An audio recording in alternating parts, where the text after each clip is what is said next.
I am Sheridan Oksyo, mga Bigaro Maagad of Barangay Bulwa, and the daughter of Mr. and Mrs. Tarcuato and Pops Oksyo. Iyan ako fulfilled mother of 3. Kumbaga, sa among kabubliho na pag-aluin ginamo, iwas na mga akong tulog anak. Na ako karin mga grandchildren. I've been barangay kagawad for 9 years sa Barangay Bulwa. Kumbaga, I represent the people without asking anything from them. Actually, after my term, I decided not to run anymore because of this Humpty Dumpty effects election. Ang marabili na maklaro.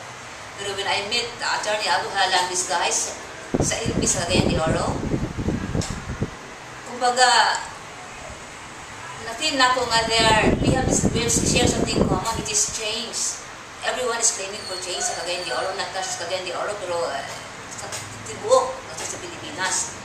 Now, ila kong biagat ng hulagan, uban kanila, and I find myself comfortable sa ilang sa Attorney Hardin, Attorney Abahala, Attorney Velez, Benjo Alcedera, Attorney De La Serna, and Eric Sarenas.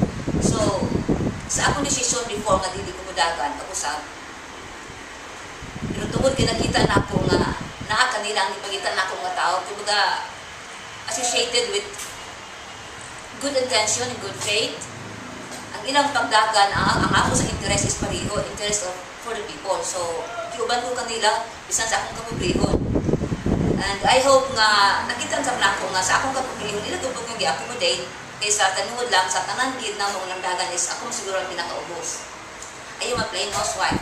So, wala yun, ka ordinaryo nga trabahan ko sa gobyerno akong bana. Pero sa gingon ko na is siguro,